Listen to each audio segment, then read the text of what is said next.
안녕하십니까. 리틀조 빅조입니다. 구글에서 리틀조 빅조를 찾아보시면은 여러가지 영상들이 많이 나옵니다. 지금 현재 구독자가 17만 조금 넘습니다. 총 영상 수는 318개가 되고 있습니다. 거의 일주일에 1개 아니면 2개의 영상을 지금 올리고 있는데요. 쉰 적이 거의 없습니다. 저는 월화수목금 일하러 다니고 토 일요일은 유튜브를 찍고 영상을 만들고 있습니다. 약 3년 전부터 유튜브를 찍어서 올리고 있는데요. 지금처럼 이렇게 많은 사랑을 받을 줄은 꿈에도 생각을 못했죠. 제 유튜브가 많은 분들에게 알려진 계기가 된 영상입니다.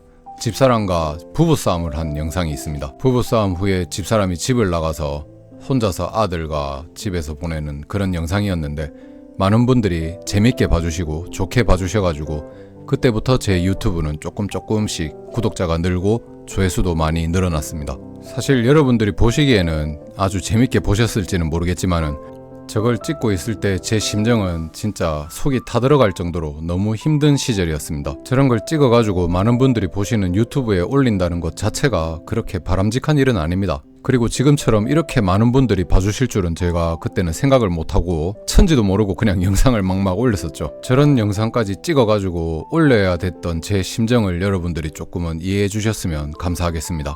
제가 유튜브 찍는 걸 별로 좋아하지 않았던 저희 집사람은 지금은 여러가지 아이디어도 많이 내고 잔디밭에서 치마 입고 땡굴땡굴 구르는 이런 몸개그까지 보여주는 경지에 이르게 되었습니다. 저는 1982년 11월달 한국 부산에서 태어났습니다. 창녕조가입니다. 205 특공여단이라는 군대에서 2년 2개월간 군복무를 하게 되었습니다. 205 특공여단은 지금은 부대가 없어졌습니다. 뭐 하나 특출나게 잘하는 건 없었고요.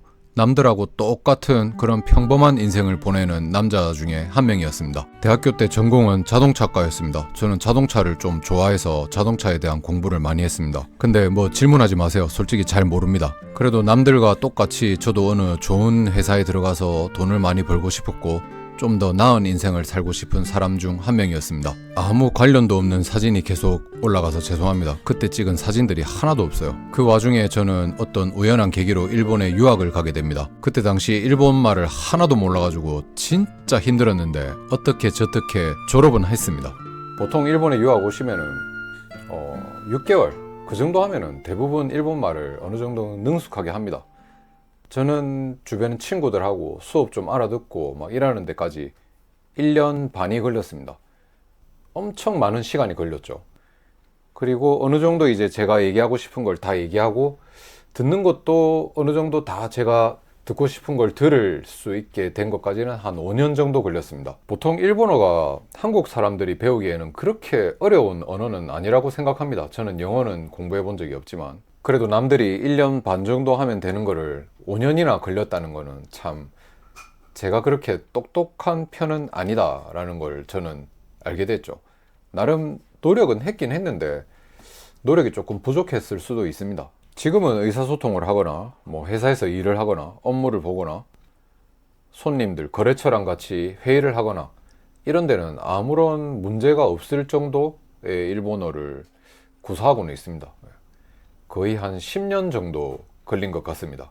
그래서 한 번씩 일본어를 어떻게 공부하면 되냐, 일본어를 어떻게 하면 좋습니까? 이렇게 물어보는 분들이 계신데 저한테 물어보시기보다는 좀 더 빨리 이렇게 취득하신 분들이 많아요. 그런 분들에게 질문하시는 게 더 좋을 것 같습니다.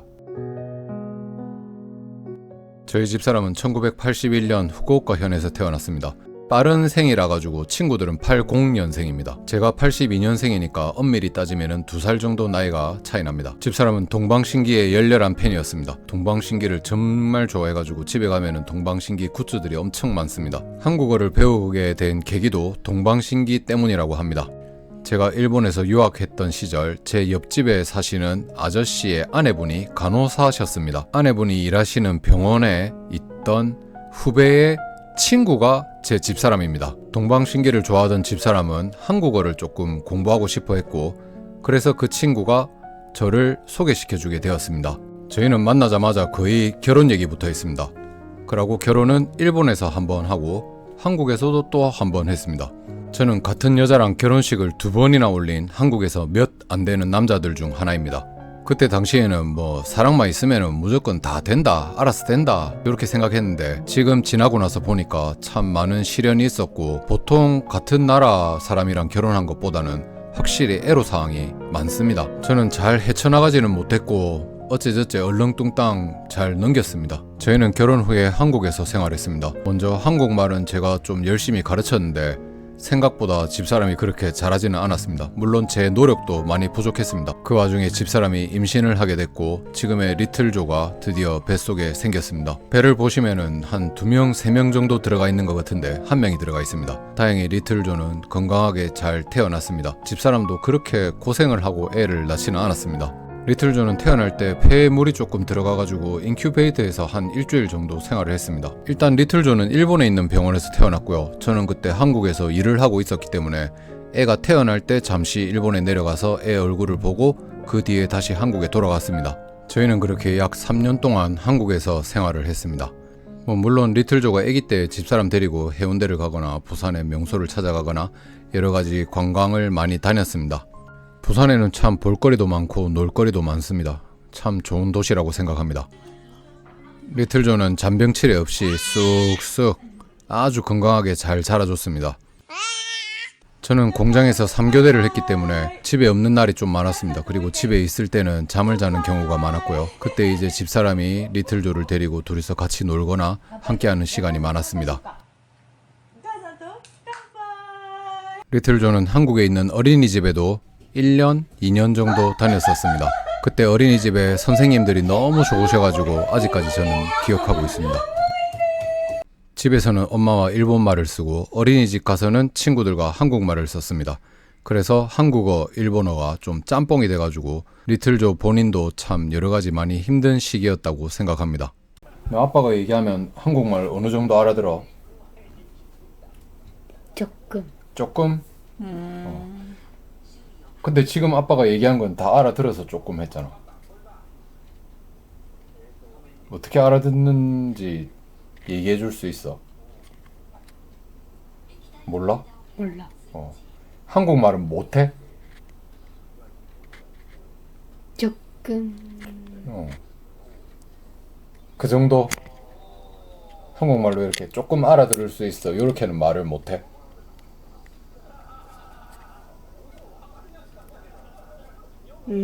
어려워. 듣는 거는 아빠가 얘기하는 건 다 알아듣는구나. 그렇군. 単語がはっきりわからんのじゃないのかなと思う。だけど聞けるけど単語をはっきり覚えてるわけじゃないけん。 확실하진 않고 감각만 남았구나. 집사람은 한국말 할 수 있습니까? 少しね。 한국말 뭐 할 수 있는 말 있으면 한번. あ、なんか言ってみて。 한국말을 어느 정도 할 수 있습니까? 한국말 어느 정도?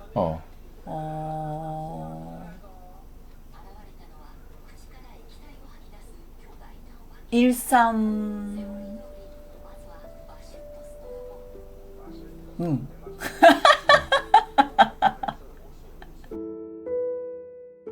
그 와중에 저에게 우울증이 찾아왔습니다. 저는 밤에 잠을 자지 못했고 일어나도 거의 모든 시간을 침대 안에서 보냈습니다. 세상 모든 게 싫어진 저는 한국의 재산을 모두 처분하고 아직까지 기저귀도 떼지 못한 리틀조와 집사람을 데리고 일본으로 넘어왔습니다. 지금이 2024년, 제가 일본에 온 지는 약 7년 정도 돼갑니다. 7년 동안 회사를 3번 바꿨습니다. 그래서 지금 다니고 있는 회사는 3번째 회사가 되겠습니다. 처음 들어간 회사는 꽤 괜찮은 회사였습니다. 월급도 괜찮았고 일도 그럭저럭 괜찮았습니다. 하지만 회사 규모가 크다 보니 여러가지 사람들과의 문제와 제가 한국에서 오래 일했기 때문에 일본에 존재하고 있는 여러가지 기업 문화에 대해서 적응을 똑바로 하지 못했습니다.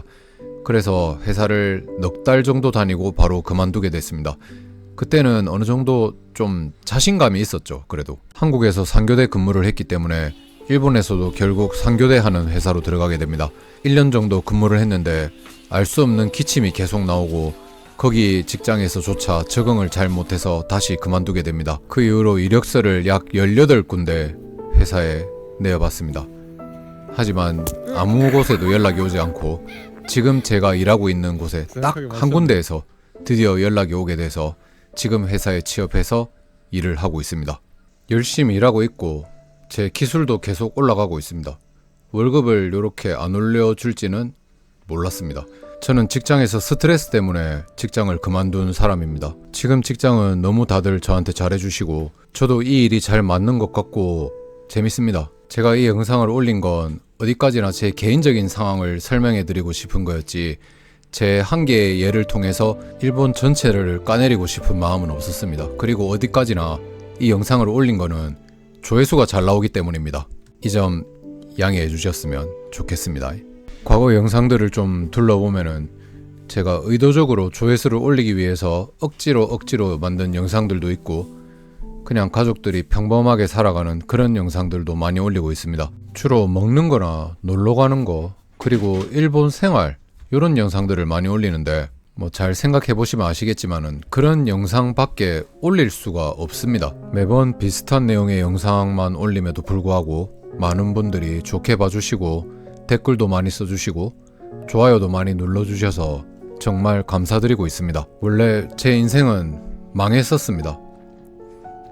그래도 유튜브를 하게 돼서 많은 분들이 응원해주시고 좋게 봐주셔서 지금은 너무 좋습니다. 행복한 생활을 보내고 있습니다. 물론 이 생활이 영원하진 않을 거라는 걸 알고 있습니다. 그래도 그때까지는 좀 즐기면서 행복해하면서 살고 싶습니다. 그리고 리틀조 빅조의 모든 음악은 부금 대통령이라는 사이트의 음악을 사용하고 있습니다. 좋은 음악을 이렇게 무료로 사용하게 해주셔서 너무 감사합니다. 오늘도 리틀조 빅조 영상을 봐주셔서 너무 감사드리고 저희 가족을 좋게 봐주시고 응원해주셔서 너무 감사합니다. 오늘 영상은 조금 짧지만 여기서 끝내도록 하겠습니다. 항상 건강하시고 행복하십시오. 감사합니다.